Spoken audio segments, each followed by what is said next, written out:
Welcome back to Autism, A New Perspective, the podcast show where we help you understand what is going on in the mind of your child.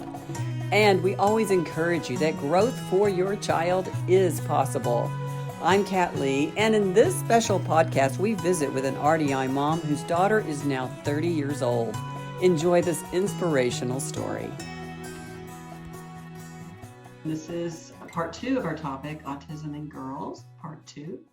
And Sharon Sargeant is joining me. And Sharon, I have been looking so forward to visiting with you. It's really a privilege. And I think we're just going to start out with letting you just tell us a little bit about yourself for those who are not aware, have not met you. Okay, so I am a mum to 3. My children are now all adults. My eldest, Alicia, was diagnosed on the autism spectrum some 27 years ago, which is quite frightening. And then I have another daughter and a son. Do you want me to go into my journey now, or do you want to talk about something? Yeah, okay. Go for it.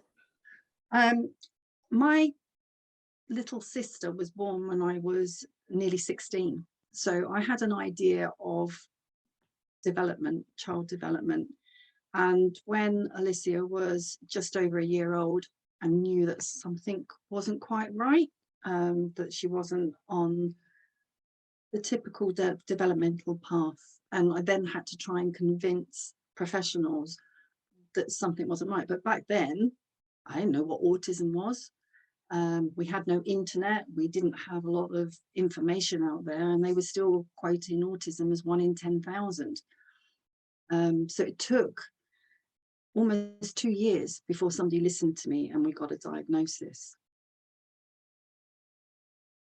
And from there, it was a case of searching and asking the professionals what is available to help my child. I came from a world of IT. There was courses and books for everything. And they basically turned around and said, there's nothing. You just need to keep her with you and involve her in everything you do. And I'm thinking, well, how do I do that? I've got a child that doesn't listen to me, doesn't really seem to know I'm there. She would just sit all day like on a pile of books or in a bank of mud and dig holes and hum. And it was so difficult to engage her. And so it was a little bit of a loss, and it was many years and further 9 years before I actually found out about RDI. Now, in the meantime, we did do ABA, because I found out about our ABA first. And we was one of the first 6 families in the UK to actually start to get ABA up and running. But very early into our ABA program, I realized that we weren't going to be one of the miracle ABA families. And my daughter was totally dependent on myself and the tutors that I was employing to be able to do anything. And she would do just enough to get me off her back, to get everybody off her back. There was nothing spontaneous at all. She wasn't developing friendships.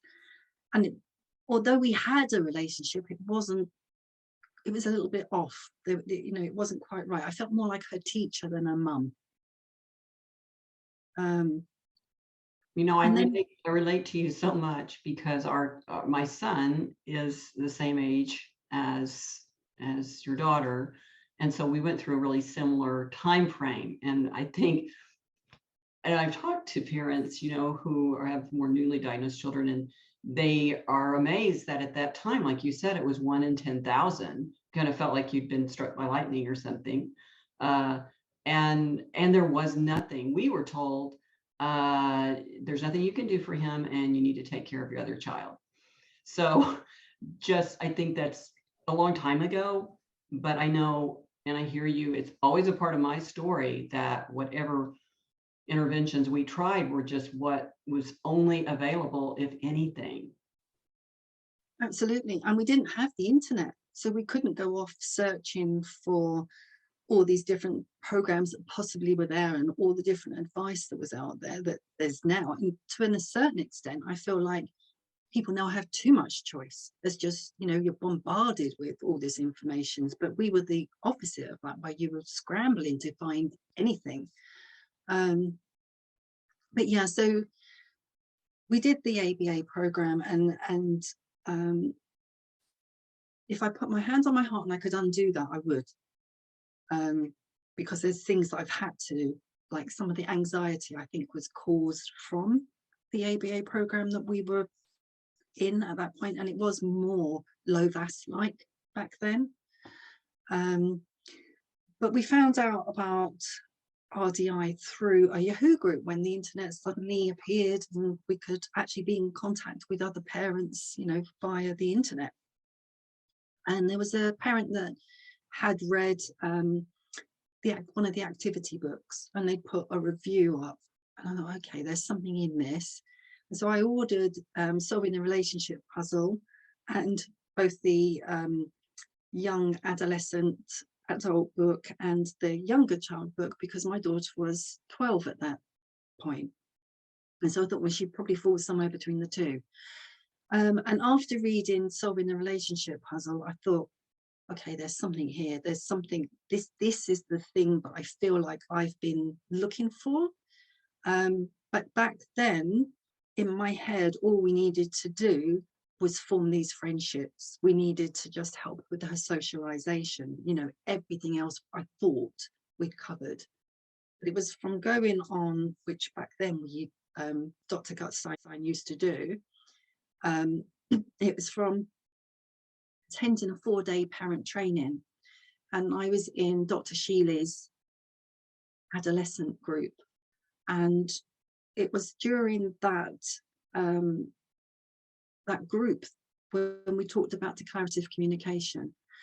And that evening we tried some of that out with our daughter, and it was amazing that we suddenly got this spontaneous communication, like just one phrase where we'd said to her, basically, we was in a Chinese restaurant, and we said, oh, you know, about the Chinese lanterns, and the tutor that we'd brought with us, she turned around and said, I've got one of those in my bedroom at home.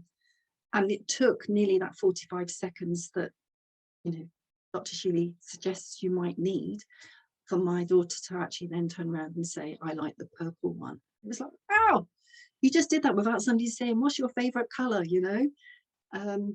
So I was hooked. That was 2 days into the parent training. I was hooked. And thought, right, yes, definitely onto something here. And it was from there, because we were coming all the way over to Atlanta for the 4-day parent training, I'd already lined up an RDI consultant, because I thought, if I'm coming all the way to America, I'm just going to do it all in one go. So we tagged on a holiday as well. So we spent 3 weeks in America and traveled to the different places. And we just didn't look back. We had our assessment and was told some of the things that we could start to put in place, and then came away and started to implement our RDI program, which was very different back then, again, because of technology. We would basically put videos onto a DVD, put those in the post to our consultant, and then have a phone call to talk through what was going on with the video footage. And so the videos themselves was almost a month out of date by the time that we started to talk about them. So technology, the way it is now, where you can just upload a video and get feedback almost instantly, is amazing, you know, how much everything's come on. I love that you're sharing that part, because for that I'm so grateful for all the families. And I actually just moved, and I found I found all my VHS from when I was first getting certified and first started engaging. I mean, it was actually pretty hilarious, and I probably should digitize them and toss them, but there's something kind of fun about actually having that and remembering that.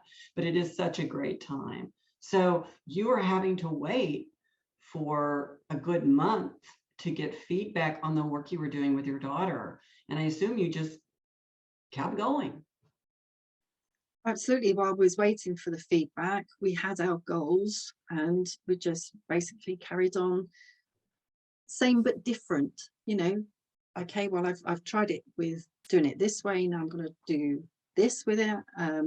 And okay, if I've gone off track, then I'll find that out in the consultation. And that's basically how we kept on moving forward. And it was from working with that consultant that I set up for her to come and with me do a presentation in the UK so that we could start to bring RDI to the UK.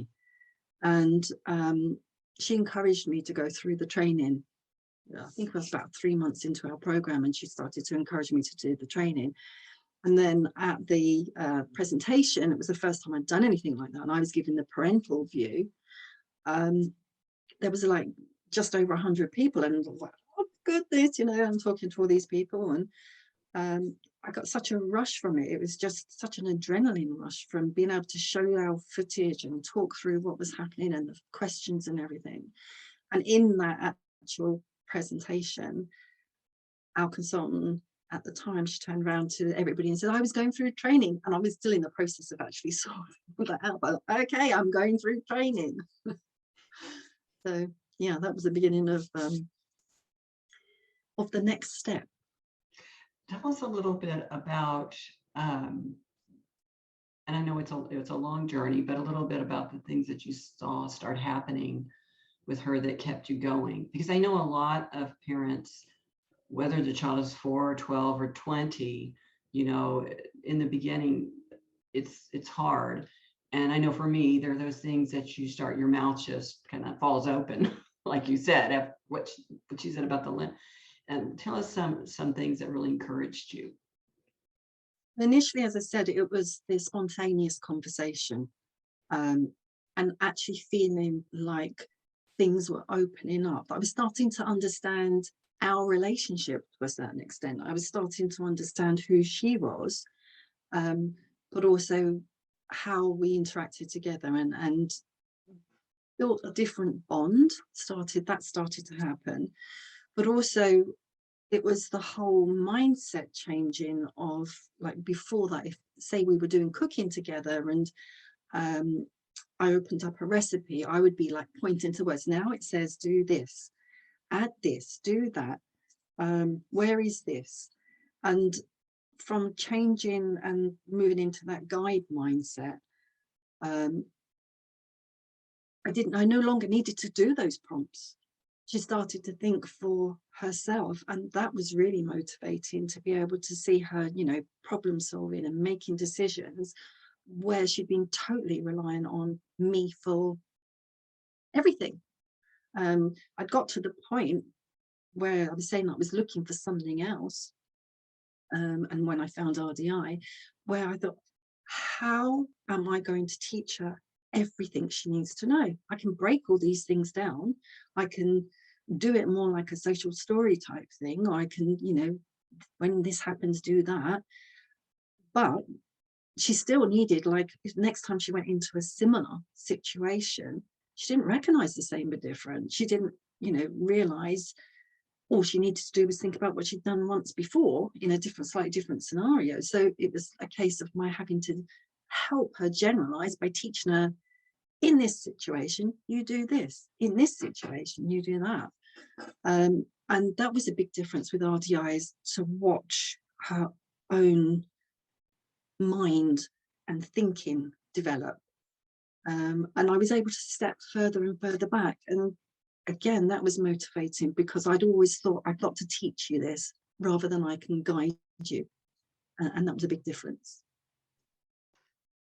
I think that's so inspiring, and so inspired from parents when they feel stuck or they feel alone, and wondering about their child's progress.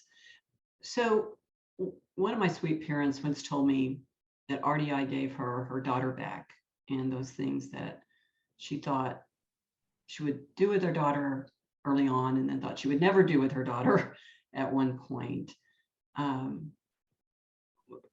Did you have those same thoughts and feelings? I know for her it was I remember her first cooking video. She felt like RDI gave her daughter back in that sense of being able to have that relationship. Yeah, I would say like for me, RDI isn't something you do, it's something you feel. And it's being emotionally in touch with your partner, whether that's myself, like with some of the clients I work with, or in this case, my daughter. I started to learn who she was. Where I thought I knew who she was, suddenly I had this person that was communicating back at me, not just get me off her back. She actually wanted to learn from me. She wanted to be part of it, but I was learning from her too. And so it was very much a partnership in that way, that I was learning when I needed to step in and when I needed to step back, rather than overcompensating all the time. And I got to a point, actually, we're talking about the overcompensating. Before we started RDI, I was very guilty of talking for her, because I used to watch her and see her struggling, and I found it so hard, to just step back and let her do it. But it was from doing our RDI program that I got to a point where I thought, no, hold on, she can hold her own here. I don't need to do anything. If she needs me, she'll let me know she needs me. So I started to step back in that way, and she took on more responsibility for her own interactions with other people, and that was amazing to watch and be part of too. It's inspiring to listen to. So I can only imagine how it was to feel that empowerment for her. You and I were visiting. I was telling you I have a lot of families with wonderful little girls and grown women. What would you say to those moms? You and I visited that autism presents itself differently in girls, and I think you can really speak to that and to those moms' hearts and dads too. With Alicia, she's also got a learning disorder and a speech and language disorder, so she was affected probably more than some of the girls that we actually see now, where they're only just realizing that these individuals are on the autistic spectrum because they're so good at masking. So I didn't have any of that masking that I needed to get through and help. It was obvious that her autism was a problem, and it was holding her back from reaching the quality of life that she was possibly able to get to. But with some of the cases that young girls, young women that I've worked with, I think it's a lot more complex for them, and can be a lot more difficult to unravel. So my circumstance may be different to some of the other mums and dads out there, because Alicia's case was that it was obvious that there was autism there. Yeah, this issue of girls and masking is just, it's just really, really hard. I mean, and we're learning more and more about it, wouldn't you say? Yeah, I mean, it's new to us too, well, definitely new to me, watching these young girls struggling and trying to fit in, and not feeling comfortable in their own skin. That's quite sad. Yeah, well, and that's what I love about RDI, because we're all about being comfortable in your own skin, and moving your life forward as comfortable in your own skin. It's not something that, as again, you and I with older children heard in the beginning, we weren't thinking about in our skin, and thankfully we've come to this place where we really are talking about those things, and also talking about masking, because we know those school years are challenging when you don't have vulnerabilities. You're just vulnerable, period, in school. I can remember being a 12 and 13-year-old girl. Not some of my best memories. And And most people I talk to, that's the case. Not all, but most. And then on top of it, having those vulnerabilities and feeling like, wow, I really have to cover up. Mm. It is such pressure. I mean, I think the first I sort of heard about masking to a certain extent was um, around those with Tourette syndrome. That was my first opening to realizing just how difficult and how they hold things together during the day, and then when they get home they just have to let loose. And I think it's very similar in, you know, with those that are on the spectrum, and there are boys too that do the masking, and it's hard for them to hold things together. It's got so much pressure, so much pressure. On energy, I mean, if you think about holding it together through your day, whenever you're in front of someone, the energy that takes is exhausting. Is Absolutely. exhausting. Yeah. Well, I know your sweet daughter is 30, right? Am I correct? You Yeah, said just 30. Wow. Uh, and I know we've got parents who are, some days are very encouraging, and some days it seems like a long journey. So I really think you can speak of hope, because tell us about where she is, what she's doing.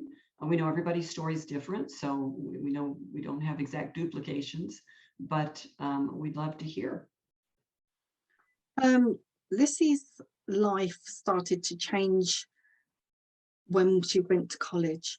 It was a special needs college attached to a mainstream college, and they started to listen to what I was saying and my then RDI consultant, and they could see that she had potential and helped her. And through the college she went and did some work experience in a hospital for an academic school year, where she was in 3 different departments over the year, and she took off from that. That brought her into her own. She wanted to find a job. She decided that she liked working in admin. She had the support from the college, but also the hospital as well. So they were working together to help get this work experience in place. But at the end of that, there wasn't a job available. And then I found a group that was just setting up called Ways Into Work, that were helping her individuals on the autistic spectrum to gain employment. So they support the employer, but they also support the individual to be able to hold the job. And she got an apprenticeship, like her first placement that she had an apprenticeship, and she's been working for this company for nearly 7 years. In the meantime, she decided she wanted a boyfriend, and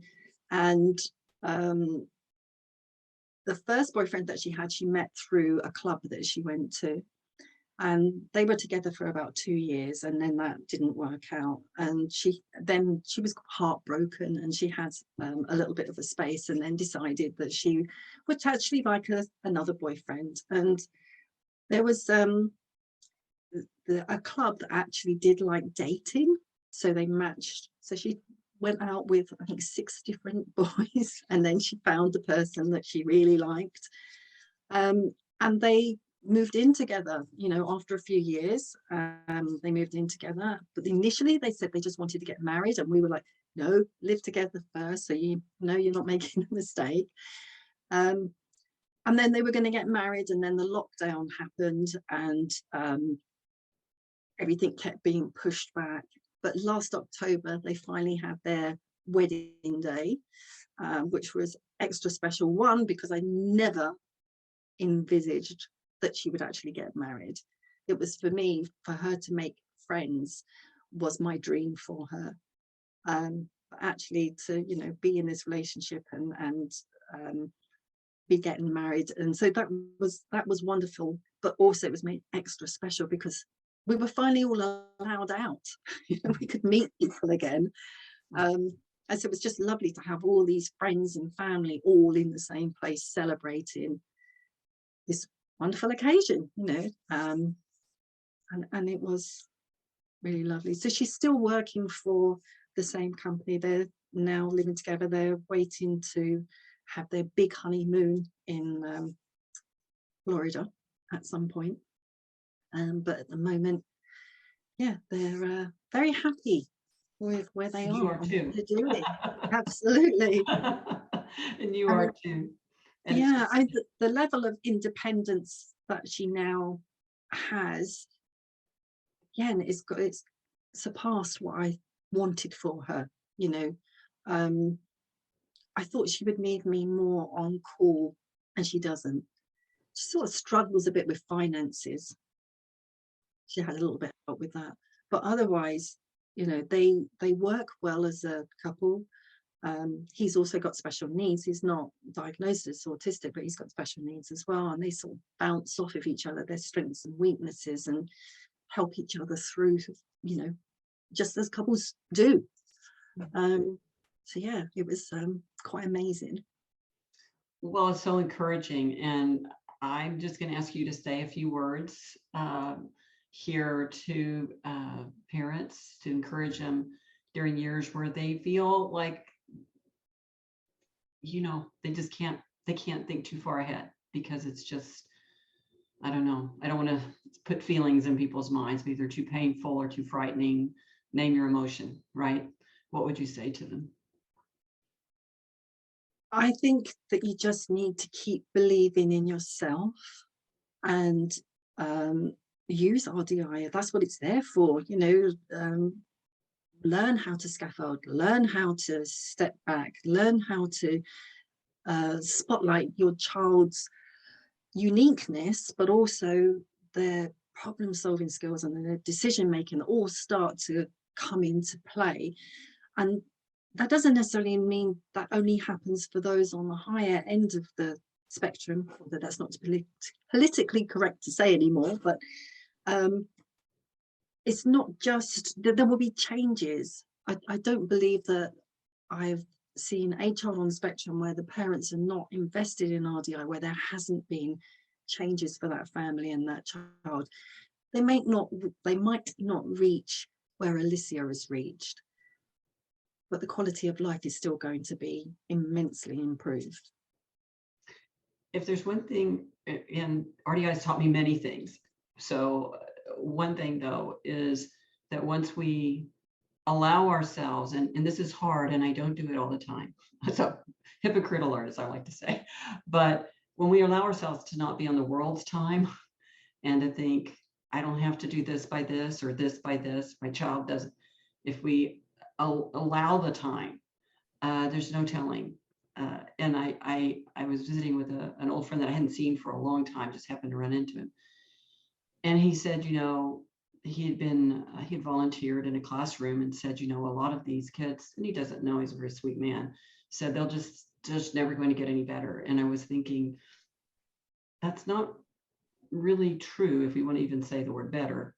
I don't know that that's the right word, but what I've seen is when we give that time and space, we don't have a crystal ball. We don't know what's going to happen, but what we do know is we'll see growth. And if we can let go of this has to happen at this time and such, it even allows that growth further, I think. But there was teachers along the way that basically said to me, you're wasting your time, your money, your energy. She's never going to be where you're trying to get her. And I think, no, you know, I already see things you don't. You know, you're not keeping me back. I can see this little spark there, and I'm going to keep growing that little spark. And that's basically what we've done. There were times over the years where it just felt like, oh my goodness. But I think more so before I started doing RDI, where I just felt like I'm, you know, I would have times when I'd go to bed and cry myself to sleep still.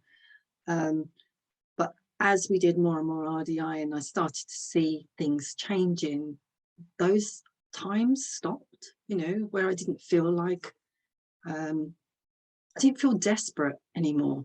I think that was the biggest change, that I knew I was doing the best I could do, and seeing some benefits from doing so. And that made a big difference. And thank you for joining us for Autism, A New Perspective, the podcast show where we help you understand what is going on in the mind of your child. And we always encourage you that growth for your child is possible. I'm Kat Lee. See you next time.